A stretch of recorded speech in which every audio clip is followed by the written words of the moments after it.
안녕하십니까. 오늘도 참 좋은 날입니다. 일본의 기독작가 소노 아요코라는 분이 있었습니다.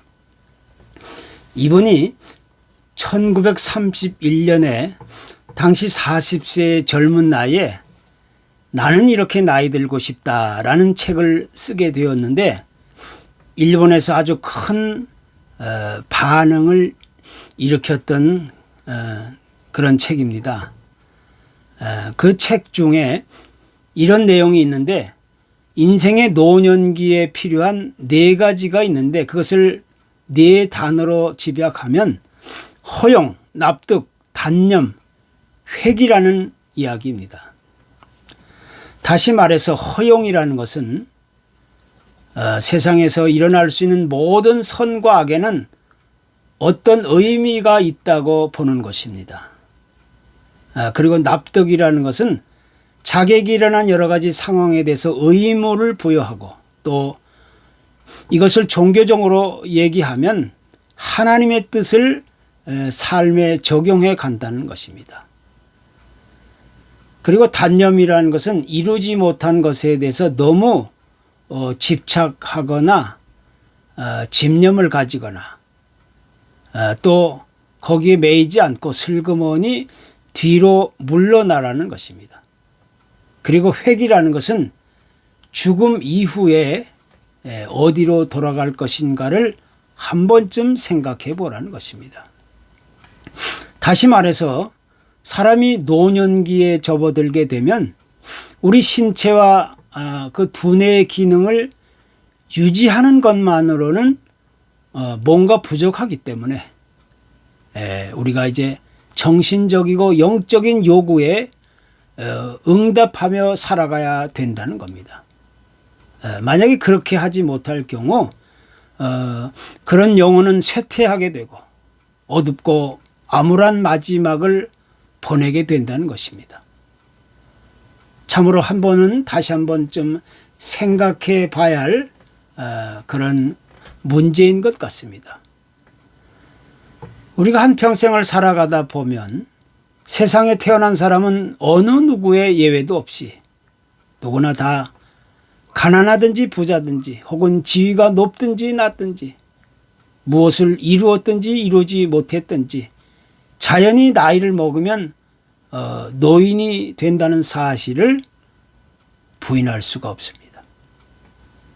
그러나 인생을 어떻게 살아왔든지 노인으로 변하고 늙고 시들기 마련이지만 한 가지 분명한 사실은 좀 더 늙더라도 좀 반듯하고 곱게 그렇게 고상하게 늙어가야 한다는 것입니다. 그것이 평범하고 보통 사람들이 가지고 있는 일반적인 그런 상식이고 소원이 될 것입니다. 사실 따지고 보면 노년이 되면서 가장 흔하게 신경 쓰이는 문제가 경제적인 문제라고 생각이 되는데 이보다 더 중요한 문제는 시간이 가고 세월이 흘러갈수록 자기 인생에 많은 변화들을 가져오기 때문에 자신의 삶에 대해서 다시 한번 깊이 있게 성찰하고 되돌아보면서 미리미리 준비를 해야 할 필요성이 요구된다는 그런 이야기입니다. 그래야지 후회하지 않는 아름답고 풍성한 삶을 누릴 수 있게 된다는 것입니다. 어떤 한 청년이 자기 스승에게 찾아와 물었습니다. 선생님, 삶의 의미가 무엇이고 또 어떻게 해야 잘 사는 것입니까? 그러자 스승은 이렇게 대답했답니다. 사람이 사는 방식에는 크게 3가지가 있는데 머리 중심으로 사는 인생이 있고 가슴 중심으로 사는 인생이 있고 또 존재 중심으로 사는 인생이 있다. 여기서 말하는 머리 중심으로 사는 사람은 날마다 무엇을 어떻게 해야 돈을 잘 벌고 또 재산을 얼마나 가지고 또 무엇을 누리며 만족할 수 있을까 하면서 항상 소유지향적인 삶을 사는 사람을 가리킵니다. 가슴 중심으로 사는 사람은 무엇을 해보고 경험했느냐 그것을 가져봤느냐, 실험해 봤느냐 하면서 모든 것을 자기의 경험과 또 논리, 그런 주장만을 하는 사람이고, 또 존재 중심으로 사는 사람은 내가 지금 무엇을 어떻게 하고 살든지 내가 현재 존재하고 있는 그 이유와 의미를 찾으면서 항상 최고의 삶을 위해 달려가는 그런 사람이라는 것입니다. 그래서 우리는 삶의 의미를 다시 한번 곰곰이 생각해 보면서 과연 나의 삶은 그런대로 괜찮은 삶을 살아가고 있는가라는 사실을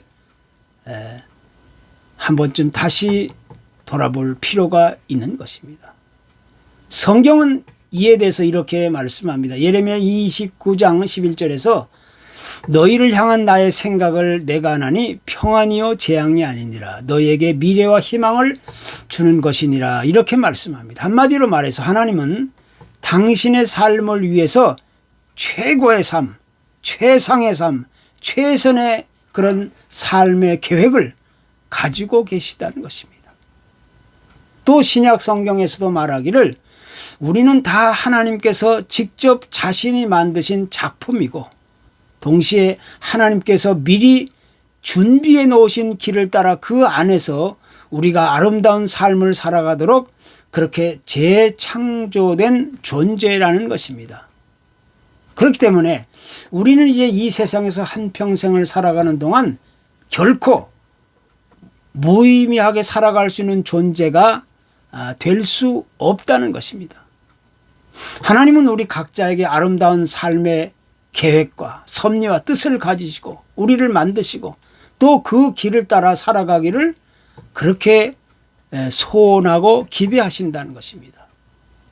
그래서 우리는 이제 하나님이 소원하시고 그 기대하시는 뜻을 따라서 최고의 삶, 최상의 삶, 최선의 삶을 살아갈 때 그때 우리는 인생의 진정한 성공자가 될 수 있다는 것입니다. 세상에서 하나님에 대해서 안다고 하는 사람은 수없이 많을 것입니다. 또 예수 그리스도에서 안다는 사람도 수없이 많이 있을 것입니다. 그러나 내 인생을 향한 하나님의 의지와 목적을 깨달아 알고 그리스도를 믿고 받아들이고 사는 사람은 그렇게 많지 않을 것이 분명합니다. 그래서 이제부터라도 내가 이 세상에 존재하는 이유와 의미가 무엇인지를 올바로 깨닫고 하나님의 위대한 섭리와 뜻을 따라 세상을 살아갈 수만 있다면 우리 인생은 바로 거기서부터 아름다운 새로운 삶의 출발점을 시작하게 되는 것입니다. 그것이 바로 우리가 기대하는 최고, 최상, 선의 삶이 되는 것입니다. 다윗의 법칙이라는 이야기가 있습니다. 이 다윗이 골리앗을 상대하기 위해 싸움에 가지고 나갔던 무기가 있는데 그것이야말로 고작 길가에 널브러져 있는 보잘것없는 돌멩이 5개 뿐이었습니다. 그리고 또 다윗이 가지고 있었던 그 핵심적인 전력 기술이라는 것은 어떤 과학적인 첨단 기술을 장착한 무기가 아니라 오직 하나님의 힘을 의지하는 믿음뿐이었습니다. 이때 다윗은 사울 왕이 건네준 그런 대로 의지할 만한 아주 멋있는 갑옷이나 무기를 버리고 하나님만을 의지하고 신뢰하는 믿음이라는 이런 핵심적인 전력을 가지고 나가서 그 거대한 골리앗과 맞서 싸우면서 물리칠 수 있었던 겁니다. 이것은 오늘날 우리가 어두운 이 세상을 살아가는 데 있어서도 절실히 요구되는 핵심적인 삶의 그 승리의 근거와 원리와 또 그 지혜를 우리에게 교훈하고 있는 이야기입니다. 세상 사람들은 제각각 자신의 삶의 승리와 성공과 안전을 위해서 힘과 능력을 이용하고 또 기술과 재능을 이용하고 또 자기 소유와 또 여러 가지 모든 수단과 방법을 총동원해 보지만 결국 끝에 가서 후회하는 인생으로 마감하게 되는 사람들이 있는 겁니다. 그것은 하나님이 없이 세상을 살아가는 허무하고 무지한 그런 인생의 종말인 것입니다. 호스피스 병동에서 다가오고 있는 죽음을 기다리면서 사는 사람들이 가장 많이 후회하는 것 한 가지가 무엇이냐면 자기 인생의 진정한 의미가 무엇인지를 너무 늦게 깨달아 알게 되었다는 것입니다. 이것을 조금만 더 일찍 깨달아 알았더라면 최소한 그렇게 살지는 않았을 것이라고 후회하는 것입니다. 그러나 아무리 후회한들 무슨 소용이 있겠습니까? 이미 나에게 주어진 시간은 다 지나가 버리고 이제 마지막 순간만을 기다리고 사는 신세가 되었는데 참으로 야속한 세월이 안타까울 뿐입니다.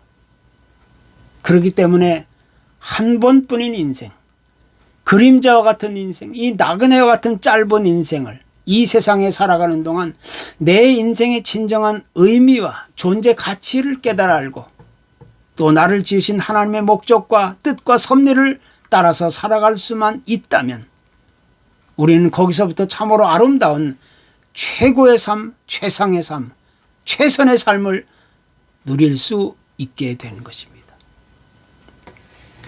러시아의 문호 톨스토이는 1828년에 아주 엄청난 부잣집의 아들로 세상에 태어났습니다. 처음에 그는 하나님을 믿지 않는 사람이었었지만 러시아가 이제 공산주의 혁명을 시작하며 부자들의 재산을 몽땅 빼앗아가고 또 강제 노동에 매일 시달려야만 할 때 그는 농민운동을 일으키며 반항을 하다가 감옥에도 갇히고 나중에는 멀리 쫓겨나는 비참한 신세가 되었습니다. 그러다가 이제 뒤늦게 하나님을 깨달아 알게 되면서부터 이 세상의 정치나 지위나 권력이나 명예나 또 재산이나 젊음 그 어떤 것도 다 소용이 없다는 사실을 알게 되었습니다. 그러면서 우리 인생은 오직 창조주이신 하나님을 떠나서는 살 수 없다는 그런 결론에 도달하게 되었습니다. 유일하신 생명의 근원이신 하나님과 함께하면 살 수 있고 그분을 떠나서는 죽음밖에 없다는 사실을 이제 뒤늦게 깨닫게 된 겁니다. 바로 그때 자기 인생의 무지함, 허무함을 깨닫고 회개하면서 영원한 생명의 길을 바라보며 쓴 책이 바로 인생이란 무엇인가라는 책이었습니다. 다시 이야기하면 우리 인생의 최고, 최상, 최선의 삶이란 곧 하나님과 함께 동행하는 삶이라는 것입니다. 우리 인생이 무엇입니까? 이런 문제에 대해서 아주 당당하고 자랑스럽게 대답할 사람은 아마 그리 많지 않을 것입니다. 구약 전도서의 기자도 우리 인생을 가리키면서 말하기를 헛되고 헛되며 헛되고 헛되니 모든 것이 헛되다 이렇게 솔직하게 고백하고 있습니다. 그러면서 궁극적인 결론으로 이렇게 선언합니다. 영원하고 무한하고 변함이 없으신 방패신 하나님을 경외하고 그 계명을 지키며 사랑하는 것이 곧 인생이다. 조금 더 쉽게 설명한다면 우리 인생에는 누구에게나 이 세상에 존재하는 목적이 있기 마련인데 그 목적과 뜻과 계획과 섭리를 따라 올바로 살아가는 것이 진정한 인생이라는 것입니다. 그것이 바로 최고, 최상, 최선의 삶이 된다는 것입니다. 참으로 성공적인 인생을 살아간다는 것은 우리가 이 세상에서 이루고자 하는 어떤 목표나 목적을 완전하게 달성하는 것이 결코 아닙니다.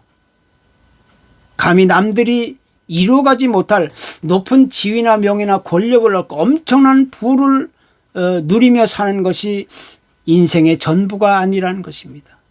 우리 인생에서 가장 중요한 최고, 최상, 최선의 삶이 된다는 것은 곧 하나님을 영화롭게 하는 삶이 있다는 사실을 가르쳐주고 있습니다. 바울 사도도 자기 신앙을 고백하면서 이렇게 이야기합니다. 나는 선한 싸움을 싸우고 달려갈 길을 마치고 믿음을 지켰으니 이제 후로는 나를 위하여 의의 면류관이 예비되었으므로 주 곧 의로우신 재판장이 그날에 내게 주실 것이니 내게만 아니라 주의 나타나심을 사모하는 모든 자에게니라.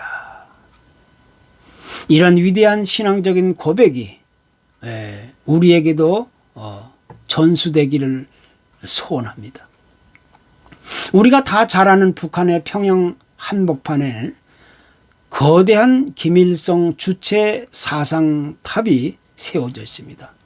이 탑은 특별히 25,550개의 돌을 사용하여 만들어졌는데 김일성이 살아온 날, 곧 70년에다가 365일을 곱한 숫자가 된다는 겁니다. 그들의 주장대로만 한다면 모든 것이 장군님 은혜 때문이라는 것입니다. 그래서 그들은 태어나서 죽을 때까지 김일성 장군만을 외치다가 세상을 떠나는 것이 그들의 일상적인 현실이 되고 있는 것입니다. 언제 어디서나 그들은 오직 장군님께만 만세를 부르고 영광을 돌리게 되는 겁니다. 특별히 중세 기독교의 그 종교 개혁자들이 당시 가톨릭 교회가 하나님을 경외하는 것을 멀리하고 인간을 높이고 존경하는 모습을 보면서 이제 더 이상은 안 되겠다고 하면서 시작한 것이 바로 종교 개혁 운동이었습니다. 그들은 오직 하나님께만 영광을 돌려야 한다고 외치면서 목숨을 걸고 싸워왔던 것입니다. 신약 성경 고린도전서 10장 31절에도 그런즉 너희가 먹든지 마시든지 무엇을 하든지 다 하나님의 영광을 위하여 하라, 이렇게 선언하고 있는 겁니다. 우리 인간의 모든 삶의 행위의 근거와 목적은 오직 하나님께 있다는 사실을 강조해 주고 있는 것입니다. 또 베드로전서 4장 11절에도 만일 누가 말하려면 하나님의 말씀을 하는 것 같이 하고 누가 봉사하려면 하나님이 공급하시는 힘으로 하는 것 같이 하라. 이는 범사 예수 그리스도로 말미암아 하나님의 영광을 받으시게 하려 함이라, 이렇게 말씀해 주고 있습니다. 우리가 잘 아는 음악의 아버지 바하가 쓴 악보에는 아주 특별한 점이 있다고 합니다. 대부분의 모든 작곡자들은 그 악보를 만들 때 측정적인 부분에 아주 다양한 표시를 하곤 하는데 바하는 이런 특징적인 그런 부분에 꼭 SDG라는 약자를 표시해 놓았다는 겁니다. 그 SDG라는 것은 곧 솔리 데오 글로리아, 다시 말해서 오직 하나님께 영광이라는 글자를 써 넣었다는 것입니다. 이것이 그의 신앙적인 고백이고 그의 삶의 원천이자 근원이었던 겁니다. 일반적으로 또 많은 작곡자들은 곡을 쓸 때마다 사람들을 위해서 사람들을 생각하며 곡을 만들었는데 바하는 곡을 쓸 때마다 오직 하나님을 생각하며 하나님의 영광을 위하여 그 곡을 써 내려갔다는 것입니다. 하나님께서 우리를 지으시고 세상에 보내신 근본적인 이유와 원인이 있다면 그것은 곧 하나님께 영광을 돌리기 위함인 것입니다. 그것이 우리가 이 땅에 살아가야 할 가장 중요한 삶의 의미이고 또 가치가 되는 것입니다. 우리가 하나님께 집중하고 그분을 선택하며 그분에게 올인하여 살아갈 수만 있다면 그것이 곧 우리 생에 있어서 최고, 최상, 최선의 삶이 되는 것이고 또 그것이 가장 성공적인 아름다운 인생이 되는 것입니다. 감사합니다.